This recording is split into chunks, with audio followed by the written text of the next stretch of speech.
Hello there, welcome back to the channel. It's been a little while, but welcome back to Argentina. We are taking on Universidad de Chile away today in the Libertadores Group Stage. It's match day 2. If you didn't see the first match in the last episode, go back and check that out now before we get this one underway. It's gone okay since the last video. The fixtures have not done too badly. If we show you those quickly now. After that crazy game against Blooming, we've got 3 wins and a draw. So we've beaten Unión de Santa Fe 2-0. We beat Defensa y Justicia 5-1 in a brilliant performance when we were 4-0 up just after the half hour.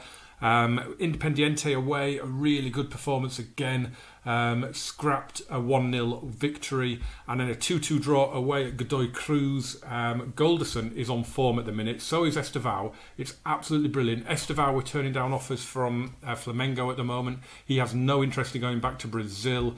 Am I right in thinking Werder Bremen are now interested as well. So now there's a European club interested. We may struggle a little bit more to keep hold of him, but his value is going up. He's going to be the next big money departure from the club, I think. Today, as I say, we go in against Universidad de Chile. We have played them once. It was in a tournament, friendly tournament. Gaston Gil Romero scored a hat-trick. I don't know how that happened, it was 3 years ago now, nearly. So that's the only time we've ever played them, and I'm not really sure what to expect today because they're not a bad team. They will go through the group with us, so it is basically down to who finishes top, who finishes second. They are quite early on into their season. Looking at it, they've only played 6 or 7 games. Few goals already scored for them. Let's have a look at their schedule. So they beat Universidad Católica in the Super Cup on penalties, and then they've won all but one game in the league. And they won against Cerro Porteño 3-0 on match day 1 in the Libertadores as well. So let us have a quick look at the Superliga table after those previous games, and you can see we are now up into second. We're 12 points behind Boca. They do have a game in hand on us. As I say, the league's gone as things stand, but what I expected to happen is happening, and that is us getting into second and holding on to it. I fully expect us to keep that position. I really do, because we're a long way clear now of Vélez in 5th, and we have games in hand on the 2 teams directly below us, River and Independiente.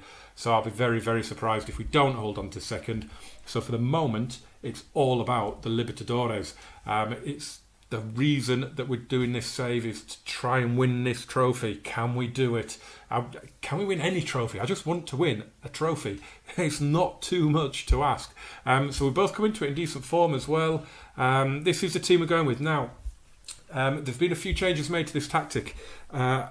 I submitted the tactic as it was to the brilliant Grass and Gear podcast. I definitely recommend you go on and check that out.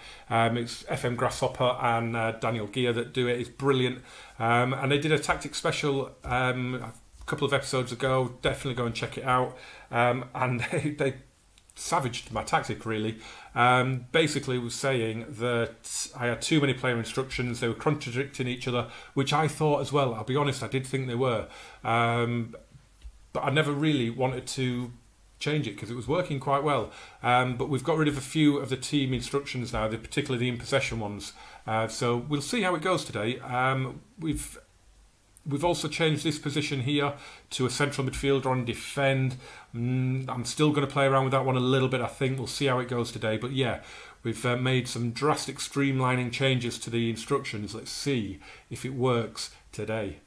So 4-2-3-1 as well from Universidad de Chile. I'm not really sure. I don't really know any of the players in that team. I'm not really sure what to expect from them. We're going to hand over to the assistant here. I have been doing this quite a lot recently in all my saves, and then I just come in and tell them what I want to tell them. So I don't know if it makes a difference. No idea, but hey, we've got an assistant manager. We might as well let him do something, mightn't we? Off we go then, the home team get us underway. I have just realised I've made a bit of a boo-boo in the starting lineup in central midfield. I've got Flamenco in that central midfield slot and he's not fit. He's only at 87% because of the fixture congestion. So that was a bit of a faux pas on my behalf. Let's bring up the latest event update so we can see what's going on all around. So yeah, he's probably going to come off at some point and Julian Chico will probably come on at half-time for him. We'll try and push it through till half-time because I really don't like doing first half substitutions. Here's Castro heading it out to Oyartho. First real highlight of the match. We've had a couple of shots apparently. I do need to check that because I'm playing a save on Twitter, the Director of Football Challenge with Paris Saint-Germain. And I've got it on key highlights for that save, so I need to make sure that it hasn't transferred across to this one. Here's Oyartho. Oh, it's a good ball in and a brilliant save from Geronimo Portao. Yeah, we've got injuries as well in goalkeeper. Daniel Sapper is out at the minute, so Portao is playing and he's doing all right. And that one's come all the way through to Estevao and he got his foot under it and it's gone over the bar.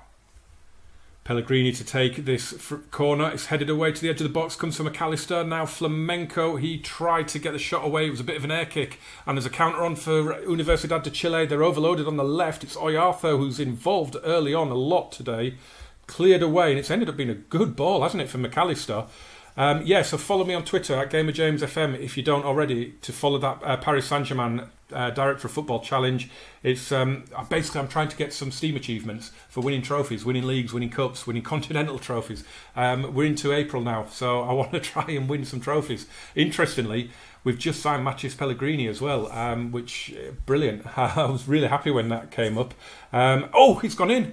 I think it's an own goal off Lopez. It is Mario Lopez. It's a dream start for us. 18 minutes in and we have the lead in Chile. It's very unfortunate though, isn't it? Thomas Fernandes with a good run here. Really good run. Surging down the right. Pulls it across and it just hits the back of Mario Lopez and goes in to give us the lead. Get in, it doesn't matter how they go in, as long as they go in. You can see there are goals down there as well. Santos leading in the Bombonera. Atletico Nacional losing at home to Cap. Boca have just scored two in about a second and a half there. They're 2-1 up now. Here's Facundo Moura. Cross to the back post. Pellegrini gets his head to it. Can't really do a lot with it. Drops a Caccini though. And he couldn't wrap his foot round that and it goes wide. Yeah, Boca have scored twice in 4 minutes. Roldan and an own goal have turned that one around for them. Ball played forward there. That should be Portao's and is. He's done all right as well, Portao. He's probably not our best backup keeper, but we've got a few out on loan, and Sapper's not out for long as McAllister drives one wide. But Portao, he's done all right. It is half-time. There's goals everywhere except in one match. Boca are now 2-2. Santos equalised in that game. River are leading. Racing Club, real-life champions of Argentina as well. Well done to them. Absolutely superb achievement for them. They're losing in game though to Peñarol in Uruguay. We're just going to take Flamenco off at half-time and bring on Julian Chico. What does our assistant want to say? They're expected to prove a point. I'm going to say that again, and let him deal with it. Why not? And we're going to say, you weren't that bad. That's standard, really. Boilerplate. It's what we always say.